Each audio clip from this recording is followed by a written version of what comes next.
after 60 minutes at 300 Kelvin and after 40 minutes at 400 Kelvin. It's a day to day life that milk जो है वो फट जाता है at higher temperature, ये जल्दी फट जाता है, और at lower temperature ये थोड़ा समय लेता है. बस उसी पर क्वेश्चन है. तो बोल रहे हैं at 300 Kelvin, rate at 300 Kelvin, let's just say there is a change in its activity of X, then this change occurs in 60 minutes. But at 400 Kelvin, the same change occurs in 40 minutes, right? So we may compare the rate at 300 and 400 Kelvin. So what I may write is, the rate at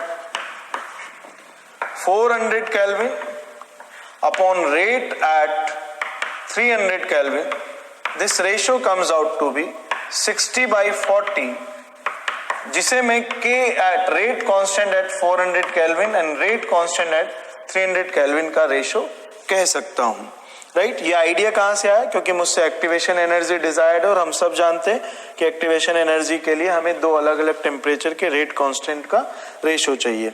आगे हम इनके बीच relation जानते ही हैं, right? Formula क्या होता है?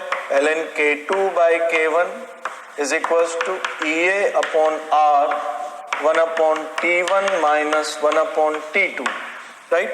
K2/K1 हमें पता ही है, वैल्यू रखेंगे ln 60/40 EA हमसे पूछा हुआ है अपॉन R का वैल्यू लिखा हुआ है 8.3, then 1/T1 that is 300 minus 1/T2 that is 400. So this is ln 3/2 is equals to EA upon 8.3 and this is 1/1200. यहां से जब हम लोग सॉल्व कर रहे होंगे तो EA का वैल्यू हम लोग को मिल रहा होगा 3.984 किलो जूल पर मोल, right?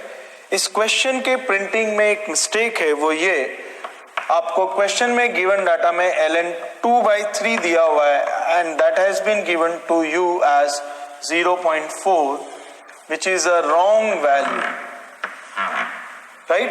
ln 3/2 will be equal to 0.4, right?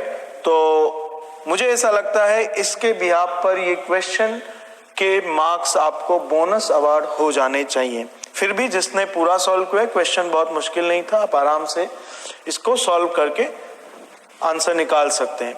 Value ये कॉमन सेंस है, ln के अंदर वैल्यू लेस देन 1 है तो obviously the logarithmic value should be negative, but इन्होंने पॉजिटिव दिया हुआ है. इतना कॉमन सेंस आप यूज करके अगर इसे सॉल्व करेंगे you will get the answer, right? Integer type में पूछा हुआ है, 4 डिजिट है, तो आपको 4 डेसिमल के बाद 2 प्लेस या 3 प्लेस तक सॉल्व करना चाहिए. Thank you. नेक्स्ट